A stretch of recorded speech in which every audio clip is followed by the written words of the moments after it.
The wind howled outside, rattling the windows of the old Victorian house.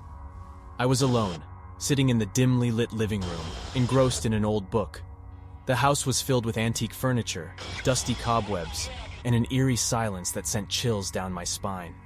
But there was one object that intrigued me the most: a sinister mirror. It was a large oval mirror with an ornate golden frame, covered in layers of grime. I couldn't help but feel drawn to it, as if something mysterious was hiding within its depths. Every time I passed by, my reflection seemed distorted, twisted into grotesque shapes that made me shudder. Curiosity finally got the better of me, and I decided to clean the mirror. I approached it cautiously, my trembling hand clutching a cloth. As I wiped away the years of neglect, a sense of unease settled over me, as though I was disturbing something that should have been left alone. Once the mirror was cleaned, I stood back to admire my handiwork. However, instead of my reflection staring back at me, I saw a dark figure standing behind me in the mirror's depths. My heart skipped a beat, and I turned around, but there was no one there. The room felt colder, the air heavy with an unsettling presence. Days turned into nights, and I found myself unable to tear my gaze away from the mirror. Its allure grew stronger, as if it was whispering secrets only I could hear. Each time I looked into its depths, the figure behind me grew more distinct, a shadowy silhouette with glowing red eyes and a wicked grin.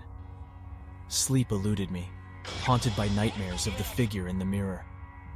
I became convinced that it was more than just a reflection, that it was a gateway to something sinister. But I couldn't resist its pull, compelled to explore its hidden depths. One stormy night, with thunder crashing and rain pouring down in torrents, I stood before the mirror. My heart raced as I reached out to touch its cold surface. As my fingers made contact, a jolt coursed through my body, sending a surge of fear and excitement through my veins. The room around me blurred, and I found myself standing in a desolate landscape. The sky was a sickly shade of green, and the air reeked of decay. The figure from the mirror stood before me, its twisted form exuding malevolence. It beckoned me forward with a skeletal hand, urging me to follow. With trepidation, I stepped closer, the ground beneath me squelching with every step. The figure led me through a maze of winding corridors, each one darker and more foreboding than the last. Whispers filled the air, echoing through the labyrinthine halls, and I felt a growing sense of dread. Finally, we reached a room bathed in an eerie crimson glow. In the center stood a pedestal, upon which sat a small, ornate key. The figure pointed to it, its eyes gleaming with wicked delight. A voice whispered in my mind, urging me to take the key, promising unimaginable power and forbidden knowledge. But as my hand reached out to grasp the key, a sudden realization struck me. The mirror and its inhabitant were not to be trusted. They were agents of darkness, luring unsuspecting souls into their web of despair. With all my strength, I tore myself away from the figure and ran back through the labyrinth, its howls of anger following me. I stumbled back into the living room of the old Victorian house, collapsing in exhaustion. The mirror loomed before me, its golden frame seeming to mock my escape. With a newfound determination, I took the mirror from the wall and smashed it to the ground.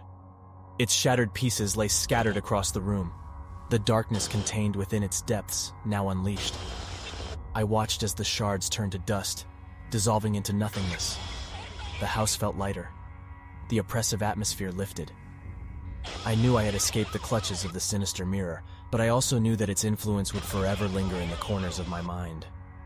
I had witnessed the true nature of evil, and I would never forget the horrors it revealed. As the wind outside subsided and the silence settled over the house once more, I couldn't help but wonder if the mirror was truly destroyed, or if its malevolent presence would find a way to manifest again, lurking in the reflections of those who dare to look too closely.